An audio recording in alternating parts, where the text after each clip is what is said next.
process. Before I begin, I want to thank you the viewers for watching my silly videos. I hope they're helpful. Most importantly, knowing that you're watching it means the world. But first, a word from our sponsor, JT After Dark. You've read the threads.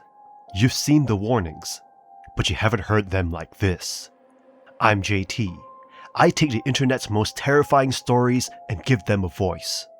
From Reddit's deepest archives to the legends that haunt the web, I bring the horror to life. Join me on JT After Dark. Subscribe now and let's see what's hiding in the shadows. Anyway, let's get into this. At number 1 we have Siege Survival, Gloria Victis. A brutal management simulation that swaps the glory of the battlefield for the desperate struggle of the common folk. Instead of playing as a noble commander, you're cast as a lowly peasant, trapped within the crumbling walls of a besieged castle. Your primary goal is not to win the war, but simply to endure one more day of starvation, exhaustion, and violence. By day, you manage a small group of survivors within the keep. You must scrounge for wood and scrap to build essential structures like rain collectors and drying racks. Every decision carries weight. You must balance between the need of your own workers against those of the soldiers in the bastion. If you fail to supply them with arrows, food, and bandages, the defenses will crumble, ending your journey in tragedy. When night falls, the game shifts into a tense stealth experience. You must send your survivors into the occupied city to scavenge for resources that have long since vanished from the castle. Navigating the shadows, you hide in bushes to evade Izmir patrols, knowing that a single mistake could lead to a beating, or worse. While the visuals are intentionally grimy and the micromanagement can feel tedious, the game succeeds in capturing the human cost of war. You're not building a prosperous kingdom, you're laboring for survival in a world that offers no easy choices. It is a grim, unforgiving experience that demands your absolute focus and leaves no room for error. At number 2 we have Redout 2, the sequel to the underwhelming anti-gravity racing game Redout. It improves upon its predecessor, but still falls short of being groundbreaking. The game abandons its Star Wars inspiration for a more Wipeout-like style, featuring similar level designs and controls. While the straightforward racing gameplay may appeal to a wider audience, it also makes Redout 2 feel somewhat bland compared to other recent games in the genre. The game delivers on the expected aspects of an anti-gravity racer, with crazy track designs, fast-paced races, responsive controls, and a great frame rate. However, it lacks standout features, and feels like the bare minimum was added to make it decent. Attempts to make the game unique, such as adding unnecessary lore before each race, don't add much to the experience. The career mode is decent, but not very exciting, and the selection of game modes is serviceable at best. One notable issue is a bizarre HDR glitch that makes the game look dim and devoid of light and colors, detracting from its visual appeal. Overall, Redout 2 is a serviceable Wipeout-inspired racing game that improves upon its predecessor, but fails to stand out among other titles in the genre. It may appeal to fans of anti-gravity racing games, but it lacks the intensity and innovation to be truly memorable. Nonetheless, developer 34 Big Things shows promise, and future iterations may have the potential to shine. At number 3 we have Sniper Elite 5, a third-person stealth action game that puts you behind the scope of Carl Fairburn, a grizzled sniper who's somehow less interesting than the bullets he fires. If you're here for cinematic storytelling or a deep protagonist arc, you'll be disappointed. But if you love long-range kills and sneaking through Nazi territory, there's still fun to be had. You'll start slow, with a clunky tutorial and dull cutscenes that don't exactly set the world on fire. But once the levels open up, the game finds its stride. Missions like Spy Academy show what Sniper Elite 5 does best, giving you sprawling, semi-linear maps to infiltrate, scout, and take down targets from a distance. Taking the perfect shot under cover of a passing plane or outsmarting enemy patrols with traps can be incredibly satisfying. However, close quarters combat feels dated, as if the game is trying to be Splinter Cell without the finesse. The sniping is strong, but it often takes a back seat to underwhelming stealth sections and weak enemy AI. Even the series' signature X-ray kill cams feel out of place, too silly to be gritty, too tame to be shocking. Crank the difficulty to authentic and you'll find a richer, more engaging experience. Multiplayer modes like co-op and invasion system breathe new life into the gameplay, forcing you to adapt and stay sharp. Sniper Elite 5 does not completely miss, but it hits just left of the bullseye. It is worth playing, with the right settings and expectations. At number 4 we have Zombie Army Trilogy, a collection of 3 games that take place over 15 levels called chapters. You'll play as one of the 8 characters, including 4 new female combatants in 1945 as you fight against Hitler and his army of undead. Why does Hitler always have to have an army of undead? The game's primary weapons are long-range rifles, with SMGs and shotguns in the secondary slots, along with some incendiary devices and the power to kick as your only melee attack. You'll find the occasional safe room and checkpoint that will allow you to recover and play again if you fail. The pacing is well designed, and the objectives are interesting, with higher difficulty levels adding wind contingencies, bullet drop physics, and a heart rate to control, among other things. The game's gunplay is fun and takes place mostly from a third-person perspective. The zombies and other denizens are well crafted, and the animations are slightly off, but it doesn't detract from the experience. You can choose to play solo or online with 3 other players. The replay value is low, but Horde mode is another way to keep the party going, though it can get tiresome. The game's engine feels cheap, and lag in online play is an issue. If you can get past the game's faults and have 3 buddies on hand, you'll have a ton of fun with Zombie Army Trilogy. It's a blast to overcome particularly tough sections with a team, and hitting an on-point shot from 50 feet away can provide quite a rush. Though the game has some issues, the experience is fun, and the game is solid, and it definitely has an audience. So if you want to blow up some Nazi zombie hits with friends, you definitely don't want to miss out on this. At number 5 we have Tunguska, The Visitation, Final Cut, a single-player top-down shooter RPG that casts you as a ghoul hunter in an abandoned Soviet exclusion zone. Inspired by the novel Roadside Picnic and the Stalker franchise, the game tasks you with surviving a bleak landscape filled with radioactive anomalies, deadly mutants, and visitations that pulse with dread. You must manage a grid-based inventory where every bandage and bullet carries weight, forcing you to plan your excursions with care. The core gameplay loop is deeply rewarding. You'll hunt mutants for parts and harvest herbs to craft serums, which provide essential buffs for survival. Whether you prefer a guns-blazing approach or sneaking through the shadows with a garret, the zone rewards your ingenuity. The Final Cut version enhances their experience with polished visuals, dynamic lighting, and full Steam Deck support. While the atmosphere is masterfully dreary yet comfortable, you might find the stealth mechanics slightly janky and the endgame story somewhat dragging. Expect significant backtracking across the map, though using the motorcycle can alleviate the travel time. Despite being the work of a lone developer, the level of polish in the AI and weather systems is impressive. You will encounter a world that feels alive, thanks to a real-time day-night cycle and factions that fight for outposts. If you enjoy atmospheric survival and complex RPG systems, this underrated gem offers immense value in a bundle, providing a challenging yet balanced experience that captures the true spirit of the post-apocalyptic genre. At number 6 we have Judge Dredd, Dredd vs. Death, a first-person shooter that immerses you in Mega City 1 during the 22nd century. As the legendary Judge Dredd, you patrol Metropolis of 400 million potential criminals where unemployment and boredom fuel anarchy. You serve as judge, jury, and executioner, tasked with investigating a plague of vampires and malevolent dark judges. The gameplay offers a unique choice. You can shoot to kill or disarm and arrest suspects. The arrest system differentiates it from mindless shooters, as indiscriminate killing carries consequences.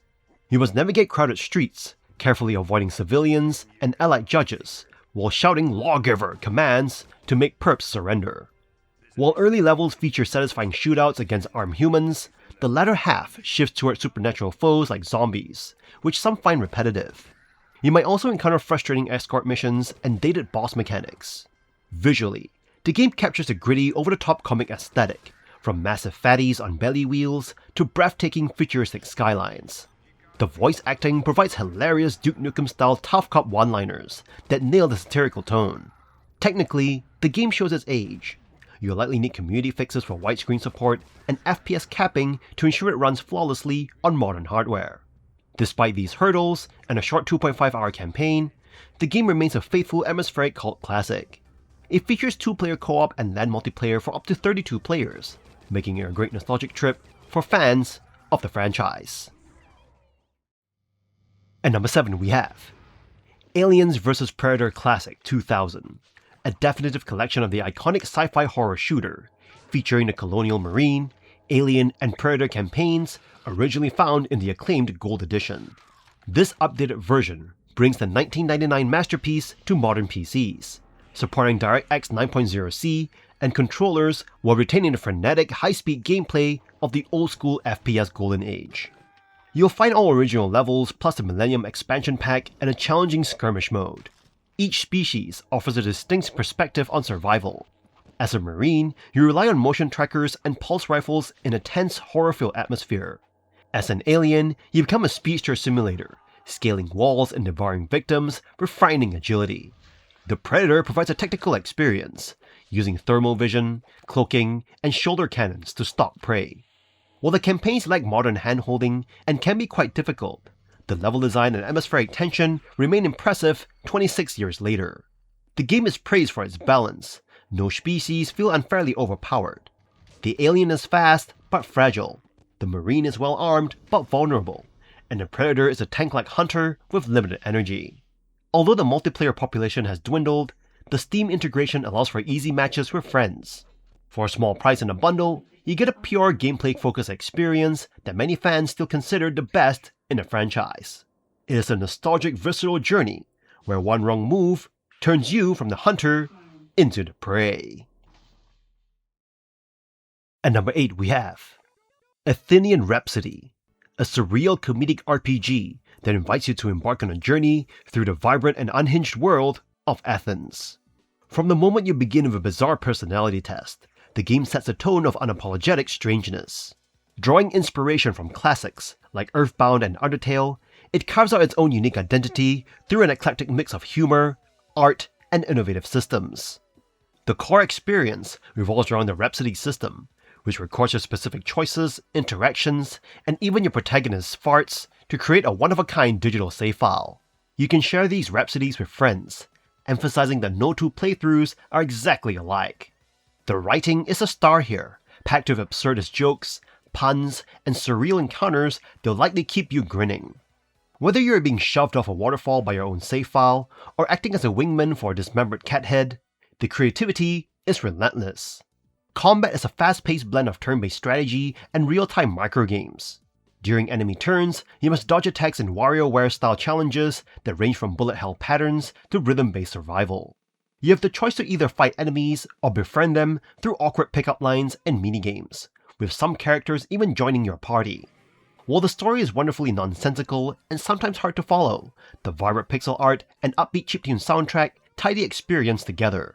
If you enjoy games that embrace the weird and reward curiosity, this unhinged adventure is something you shouldn't miss. At number 9 we have Choo-Choo Charles, an original and enjoyable horror game developed and published by 2-Star Games. The protagonist finds themselves on an island plagued by an evil train named Charles, and their objective is to defeat him and restore peace. To draw Charles out of hiding, the player must locate 3 powerful eggs and use various weapons to destroy him. The game offers a mix of silliness and simplicity, providing a few hours of entertaining escapism. Players can explore the island on foot or use their own locomotive, which can be upgraded, customized, and armed with weapons. While Charles rarely attacks while on foot, encountering him means a frantic attempt to survive, or shoot at him from the safety of the train. Throughout the island, players encounter non-playable characters who provide optional quests, rewarding them with scrap metal to upgrade their train or unlock new weapons. Charles's followers, who are relentless in their pursuit, populate the mines where the eggs are located. Engaging them without the train can be frustrating, so leading them back to the train is essential for eliminating them. The game's final quests involve strategic planning, such as setting up explosives on a bridge to maximize damage in the climactic battle against Charles. While the game can be completed relatively quickly, engaging in optional side missions and collecting additional scrap metal strengthens the train and weapons, ensuring better chances of success. Choo-Choo Charles is a light-hearted horror experience that doesn't take itself too seriously. Despite some visual limitations and repetitive nighttime settings, the game's appeal lies in the fun of operating the train and utilizing acquired resources to defeat Charles. Its short length and streaming-friendly nature make it a must-play for fans of quirky, scary, and cult-style games like Deadly Premonition. At number 10 we have It Takes a War, a deceptive psychological drama disguised as a retro team-based tactical shooter. This experimental title initially presents itself as a gritty early 2000s Counter-Strike clone, promising visceral gunplay and revolutionary voice chat. However, once you drop into the match, you realize that the primary battlefield isn't the sepia-toned houses or the pixelated front lines, but the social dynamics of the 5 teammates surrounding you.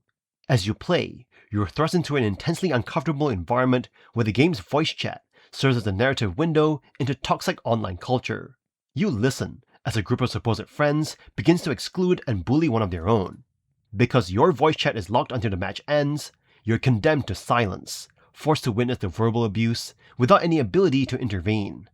This sense of powerlessness is the game's core strength, forcing you to reflect on real-world bystander apathy.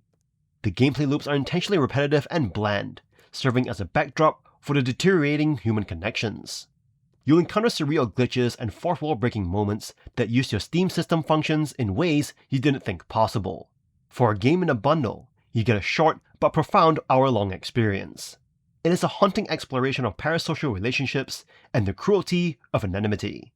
If you value narrative-driven art that challenges the medium, you must experience this game, but you should go in expecting a mirror rather than a shooter. And that's all for this bundle. This bundle is an absolute win for your backlog. For less than the price of a DLC, you're looting heavy titles like Sniper Elite 5 and the high-octane Zombie Army Trilogy. Whether you're sniping in World War II or surviving the eerie Choo-Choo Charles, the value per key is cracked. It's a legendary teardrop for indie fans and tactical shooters alike. Lock in your choices, secure the bag, and enjoy the grind.